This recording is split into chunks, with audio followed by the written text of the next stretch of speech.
여러분 안녕하십니까? 채널K 뉴스입니다. 뉴욕 한인회가 역대 회장단이 주도하는 회장과 이사장의 탄핵에 맞서기 위한 비상대책위원회를 구성했습니다. 민승기 회장은 역대 회장단의 자진 해산을 촉구하고 회칙위원장의 직위를 정직 처리했습니다. 보도에 박민기 기자입니다. 뉴욕 한인회가 회장과 이사장 탄핵에 대응하기 위한 비상대책위원회를 구성했습니다. 뉴욕 한인회는 역대 회장단 협의회가 추진하는 임시총회는 회칙에 따르지 않은 불법 총회라며 총회 대응을 위해 뉴욕 한인회 회칙 61조에 의거 비상대책위원회를 구성한다고 밝혔습니다. 오늘 맨해튼 뉴욕 한인회관에서 열린 기자회견에는 민승기 뉴욕 한인회장, 유창원 이사장, 윤정남 전 선거대책본부장 등이 참석해 공정한 선거를 위해 자문하고 충고해야 할 역대 회장단 협의회가 직접 총회 개최를 추진하는 것은 뉴욕 한인회의 존립을 위협하는 도전이라고 주장했습니다. 이 회칙은 제가 만든 게 아니에요.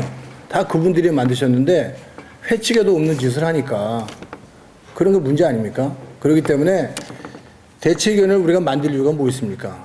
회칙을 넘어선 상식 없는 그런 행동들을 전직 회장단 협의가 하시니까 이걸 뭘로 막습니까? 현 회장은 인간 취급을 안 하는데.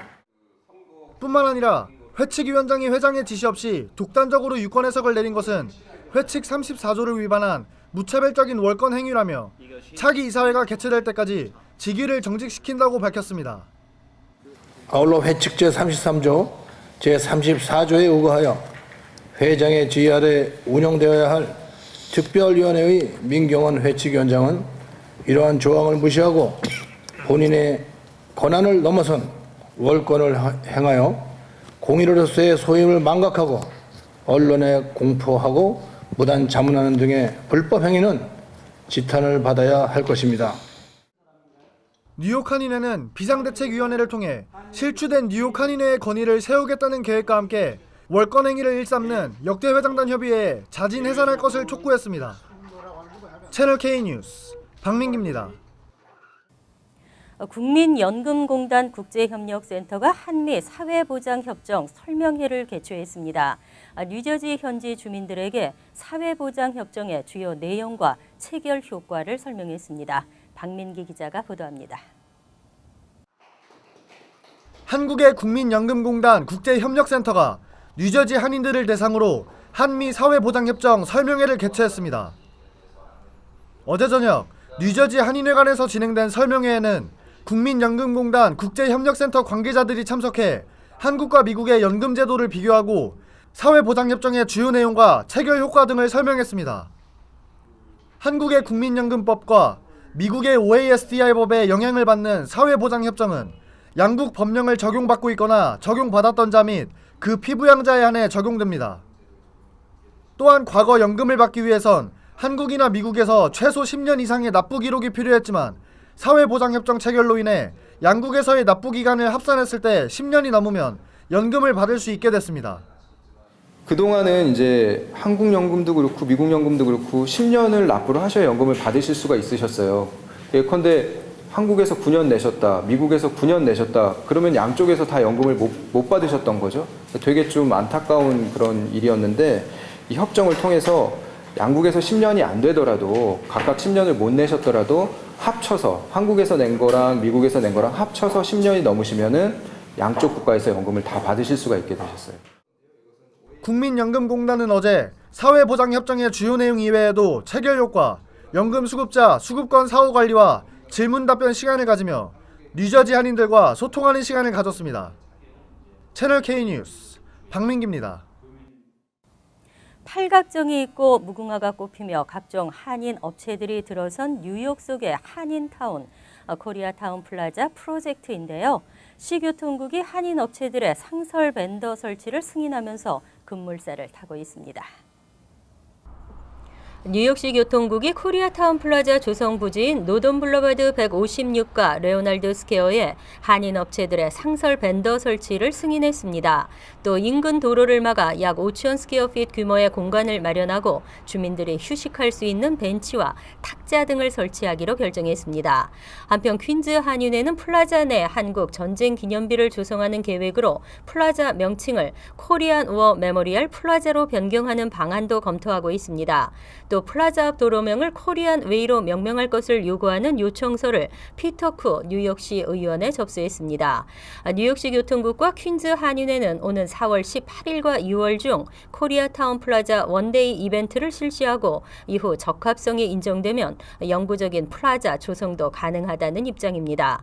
퀸즈 한인회 측은 다음 달 2일 오후 6시 뉴욕 한인 봉사센터에서 코리안타운 플라자 프로젝트 설명회의를 개최하고 구체적인 계획 방안을 발표할 예정입니다. 공립학교에도 한류 바람이 불고 있습니다.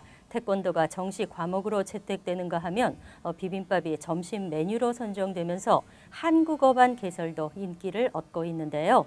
뉴저지 리치필드 학군이 고등학교, 중학교에 이어 초등학교에서도 한국어반 개설을 추진하고 있습니다.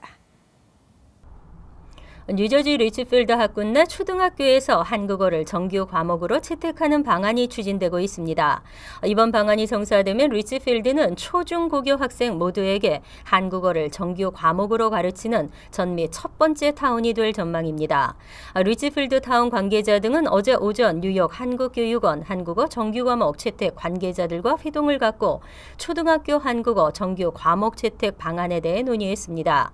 구체적인 시행 방안은 정해지지 않았지만 학생들이 초등학교에서 기초 한국어 실력을 갖출 수 있게 하고 중고등학교에서는 수준 높은 한국어를 배울 수 있게 한다는 계획으로 알려졌습니다. 리치필드 학군은 지난 2011년 고등학교에서 첫 한국어반을 개설했고 2012년에는 전국 최초로 중학교에서 필수 제2 외국어 과정으로 한국어를 채택했습니다. 리치필드 타운 관계자는 한국어 교실의 증가로 한인 교사 추가 채용과 함께 각종 한국 문화 행사가 더 많이 열릴 것이라며 기대감을 나타냈습니다. H-1B 비자 신청이 오는 4월 1일부터 시작됩니다. 컴퓨터 추첨을 통해 당첨자를 결정하게 되는 H-1B 비자 신청은 이번에도 경쟁이 치열할 것으로 보입니다. 조기 마감이 예상되고 있습니다. 이민서비스국은 오는 4월 1일부터 시작되는 H-1B 비자 신청의 사전 접수 계획을 공식 발표했습니다. 이어 첫 5일 동안 연간 쿼터를 추구하는 신청서가 쇄도할 것으로 예상된다며 심사 대상자를 추첨으로 선정할 것으로 보인다고 밝혔습니다. 이에 따라 이민서비스국은 속성 처리 신청을 H-1B 신청서와 함께 다음 달 1일부터 제출할 수 있지만 대량의 데이터 입력 작업 때문에 심사 시작은 상당히 늦춰질 것이라고 밝혔습니다. 대략 5월 11일 이전이 될 것이라고만 밝히면서 실제로는 5월 초나 돼야 심사를 시작할 것으로 관측됐습니다. 속성 처리의 경우는 신청을 접수한 날로부터 15일 이내에 심사 결과를 통보하도록 규정돼 있기 때문에 이민서비스국은 심사 개시일을 발표하고 있습니다. 한편 연간 쿼터를 추구하는 신청서가 접수될 경우에는 우선 석사형 쿼터 2만 개에 대해 추첨을 실시해 대상을 선정하고 여기에 탈락한 신청서와 학사 신청서를 합쳐 다시 학사형 쿼터를 놓고 추첨이 시행됩니다. 허리케인 샌디 피해자들에게 추가 보험금이 지급될 전망입니다. 보험사의 주관적 판단에 의해 지급을 거부하거나 축소 지급한 경우가 많았다는 판단 아래 약 14만 건이 전면 재검토됩니다. 코리 부커, 로버트 메넨데즈 연방상원 의원은 홍수보험 가입자가 요구할 경우 이전에 지급된 보상 결정에 대해 재검토하기로 결정했습니다. 이후 문제가 발견되면 추가 보험금을 지급하기로 연방재난관리청과 합의했다고 밝혔습니다. 이에 따라 실제 피해액보다 적은 보험금을 받았던 가입자들은 주택 피해의 경우 최대 25만 달러까지, 집안 내 재산 피해는 최대 10만 달러까지 추가 보상이 가능할 전망입니다. 이번 조치는 일부 보험사들이 보험금 축소를 위해 피해평가 보고서를 조작했다는 주장이 계속되면서 이뤄졌습니다. 주택 파손 원인이 허리케인이 아닌 집안 악화 등의 고질적인 구조적 문제였다는 식으로 조작했다는 의혹입니다. 부커 의원은 보험금을 적게 받은 피해자들이 제대로 된 보상을 받도록 할 것이라고 강조했습니다. 또 보험금 과다 지급에 대해서는 보험사에 책임을 묻지만 축소 지급은 처벌하지 않는 현 제도 개선을 위해 다음 달 태스크포스를 출범시킬 계획이라고 덧붙였습니다. 세금 보고는 경기 활성화에도 기여를 하지만 중산층 이하 세금 부담도 덜어집니다. 적은 액수여서 보고하지 않아도 된다고 생각하시는 분들 계시는데요.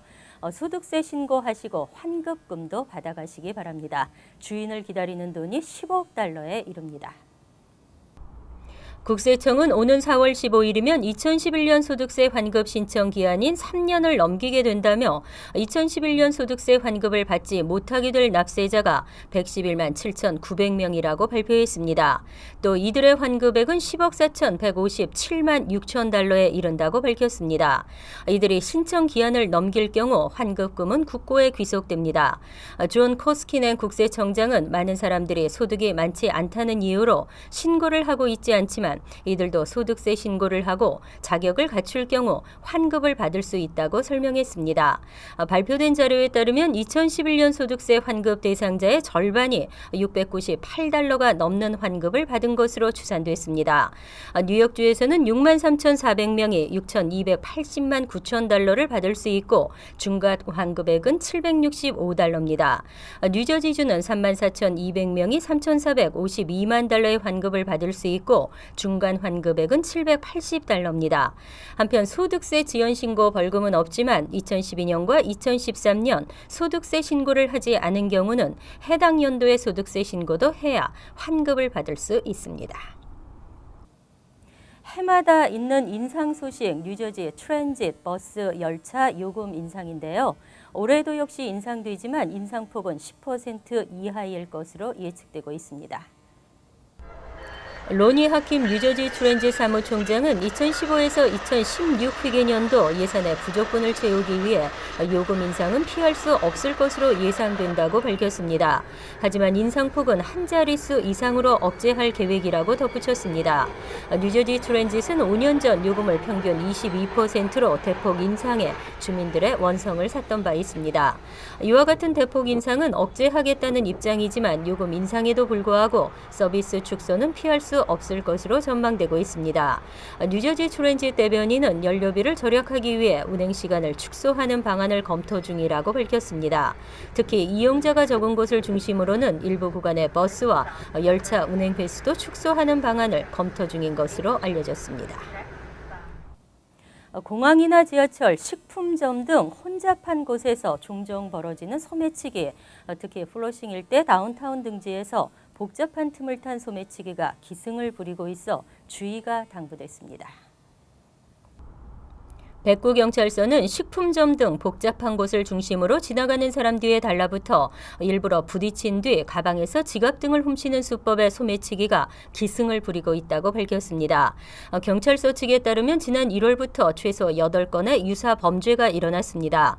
토머스 컴폴티 백구경찰서장은 플러싱 다운타운은 각 상점마다 거리에 내놓은 진열장으로 인해 거리가 좁아 행인들끼리 부딪히는 경우가 많기 때문에 소매치기들이 활동하기에 최적의 환경이라고 밝혔습니다. 때문에 소매치기 범죄를 줄이기 위해서는 커뮤니티 각 구성원들의 적극적인 협조가 필요하다고 강조했습니다.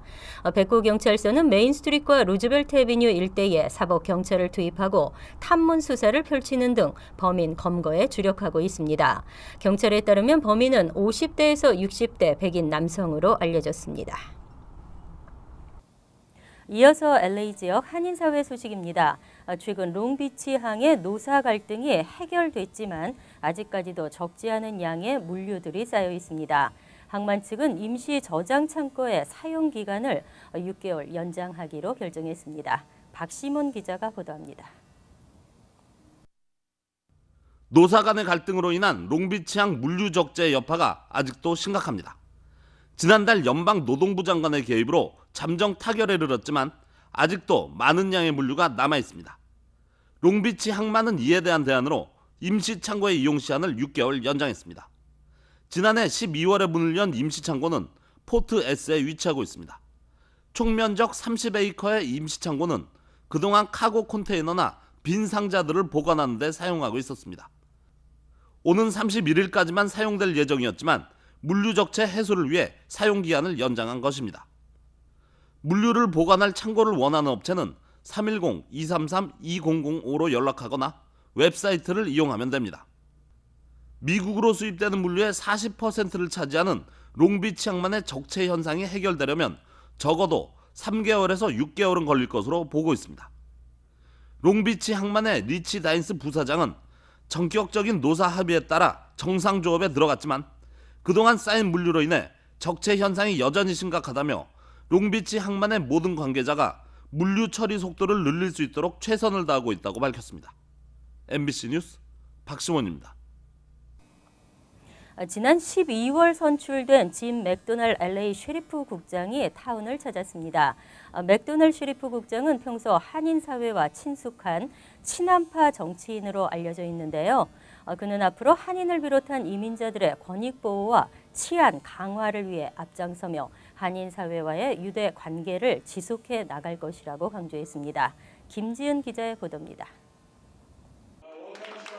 32대 LA 카운티 셰리프 국장인 짐 맥도넬을 위한 커뮤니티 환영 행사가 열렸습니다. 올림픽 경찰서 후원회와 세계 한인 유권자 총연합회가 공동 주관한 이번 행사에는 비토 팔라졸로 올림픽 경찰서장, 베아트리스 거말라 LAPD 서부 지역 부국장, 스티브 아우친 올림픽 경찰서 전담 검사 등 타운 지역 관할 경찰서 관계자들과 한인 커뮤니티 관계자들이 참석했습니다. 저희 한인타운에 필요한 것들, 또 저희와 함께 가야 될 이런 여러 가지 숙제를 가지고 오늘 좀 논의를 할 거고, 또 앞으로도 계속해서 우리 한인들이 등용돼서 셰리프국에서도 이 한인들의 목소리가 반영될 수 있도록. 짐 맥도넬 셰리프 국장은 줄곧 셰리프국과 경찰국의 협력을 강조했습니다. 맥도넬 국장은 LA 경찰국 부국장과 롱비치 경찰국장 경험을 바탕으로 치안 강화에 노력하겠다고 강조했습니다.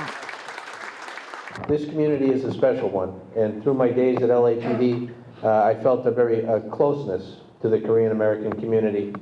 But working together now, I believe there's an opportunity to be able to bring both departments closer together, other departments around the region closer together, so that really all different patches, different uniforms, and different badges, but one common mission, and that is to work with all of you in our communities to help make it safe. 맥도넬 국장은 또 한인 사회와 깊은 유대 관계를 유지하며 한인들의 목소리에 귀를 기울이고 앞으로 한인 경관 증원에도 적극적으로 나설 것을 약속했습니다. 비토 팔라졸로 올림픽 경찰서장도 LA 카운티 셰리프국과 협력해 타운 지역 강력 사건 증가에 대처하기 위해 순찰과 치안을 강화하겠다고 밝혔습니다. Our goal, both in the Sheriff's Department and the Los Angeles Police Department, is to make our community safer for everybody, whether it's in the city of Los Angeles or the unincorporated Los Angeles County, part of the county. We have a common goal, making the county safe as possible for all of our citizens. So in that respect, we will continue to work closely together, and I'm sure that our relationship will grow stronger. 한편 짐 맥도넬 LA 카운티 셰리프 국장은 지난해 셰리프 국장 출마 당시 카운티 구치소 공권력 남용 등의 논란에 휩싸여 있는 셰리프국의 조직 개혁을 위해 노력하겠다고 밝힌 바 있으며 제키 레이시 LA 카운티 검사장, LAPD 찰리백 경찰국장 등 치안 분야 유력 인사들의 폭넓은 지지를 받고 있습니다. TVK 뉴스 김지은입니다. 월드리포트입니다. OECD 국가 중 출산율이 가장 높은 나라는 어디일까요? 한국은 출산율이 가장 낮은 나라로 발표된 바 있는데요. 제도가 뒷받침이 된다면 마음 놓고 아기를 낳을 수 있겠죠. 직장에 다니면서 이미 아이 둘을 키우고 있는 알리에트 씨. 셋째 출산을 앞두고 있습니다. Et en fait, je suis issue d'une famille nombreuse et on s'est dit que dans 10 ou 15 ans, on le regretterait d'avoir eu que 2 enfants. 지난해 프랑스 여성 1인당 출산율은 2.01명. OECD 국가 중 가장 높은 출산율입니다. 프랑스인들은 그 비결 중 첫 번째로 자유로운 가족 제도를 내세웁니다. 결혼과 출산을 별개의 문제로 여긴다는 얘기입니다. 유럽 국가 중 출산율이 높은 프랑스와 스웨덴, 노르웨이 등은 여성 2명 중 1명 이상이 결혼을 하지 않고 아이를 낳습니다. 그리고 국가는 사회 변화를 적극적으로 수용했습니다. 동거이건 미혼모이건 아이를 가진 사람들에 대해서는 현금 지원, 집세, 보육 지원 혜택들이 결혼한 부부와 동일합니다. La diversité des familles sont aussi trouvent une aide au sein du système d'aide familiale. Et ça, c'est un facteur également important. 이렇다 보니 프랑스 여성들은 결혼 여부와 상관없이 아이를 키우며 일을 하는 경우가 많고 이는 높은 출산율로 직결됐습니다. 일하는 여성들의 비율이 80% 이상인 프랑스와 핀란드, 덴마크, 스웨덴 등이 선진국들 중 가장 높은 출산율을 자랑한다는 것은 우연이 아닙니다. La séquence est complètement inversée. On a d'abord un emploi, on sécurise cet emploi et ensuite on... 일과 육아를 병행하는 데 있어 가장 중요한 것은 믿을 수 있는 타가소 제도. 생후 3개월이 지난 대부분의 아이들은 타가소에 맡겨집니다. 물론 이런 가족 정책을 가능하게 하려면 예산이 뒷받침돼야 합니다. 출산율이 낮은 남유럽 국가들이 국내 총생산의 2% 미만을 가족정책 예산으로 쓰고 있는 반면 프랑스는 그 2배에 가까운 3.5% 이상을 쓰고 있습니다. 간추린 소식입니다. 뉴욕시가 노인 세입자들을 위한 주택 가이드 발간을 추진하고 있습니다. 마크 비버리터 뉴욕시 의장은 뉴욕시에 거주하는 노인 세입자를 위해 빌딩국과 주택보존국이 주택 가이드를 발간하도록 하는 법안을 발의할 계획입니다. 이 가이드는 노인을 위한 도움 및 법적 지원 프로그램 소개 등과 함께 집주인이 노인 세입자들을 이해하고 도울 수 있는 방법 등을 담을 예정입니다. 뉴욕시 교통국이 퀸즈와 브루클린을 잇는 그린포인트 애비뉴 브릿지에 자전거 전용 도로 개설을 추진하고 있습니다. 이 도로는 퀸즈와 브루클린 양 방향의 보행자 전용 도로 옆에 각각 1개 차선씩 설치됩니다. 뉴욕시 교통국은 퀸즈 커뮤니티 보드 2와 브루클린 커뮤니티 보드 1의 승인을 받아 올 봄부터 공사에 들어갈 계획인 것으로 알려졌습니다. 뉴저지 팰리세이드 파크타운이 그동안 쌓여있던 눈으로 중단했던 주차 위반 단속을 오는 16일부터 재개합니다. 펠파크타운 정부는 눈이 녹으면서 주차 규정을 정상적으로 적용한다며 주민들의 주의를 당부했습니다. 이에 따라 16일부터는 거주 증명 스티커가 없는 차량의 오전 시간 펠파크타운 내 주차가 전면 금지되고 교대 주차 규정과 미터기 주차도 정해진 규정을 준수해야 합니다. 뉴저지 포트리 타운 정부에서 일할 한인 직원 2명이 채용됐습니다. 타운 정부는 타운 클럭 오피스 직원으로 이수정 씨가 채용돼 지난 2월 23일부터 근무를 시작했고 빌딩국 인스펙터로 최영 씨가 채용돼 오는 16일부터 근무한다고 밝혔습니다. 공식적인 채용을 알리는 행사는 오는 16일 오후 3시 45분 포트리 타운홀에서 개최됩니다. 환율과 증권 소식입니다.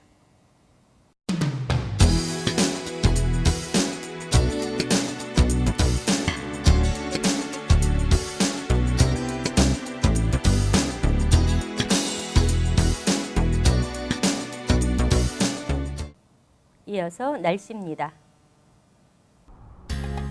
토요일은 오전 중 안개가 끼면서 흐리겠으며 비가 내리겠습니다. 낮 최고 기온은 51도, 섭씨 10도, 밤 최저 기온은 41도, 섭씨 5도로 예상됩니다. 일요일은 간간히 흐리면서 한두 차례 지나가는 비가 내리겠습니다. 월요일은 차차 개이면서 맑은 봄 날씨가 예상됩니다. 하지만 화요일은 다시 기온이 떨어지겠으며 한두 차례 흐리면서 소나기가 내리겠습니다. 항상 여러분과 함께하는 채널 K 뉴스 여기서 마칩니다. 편안한 주말 되시기 바랍니다.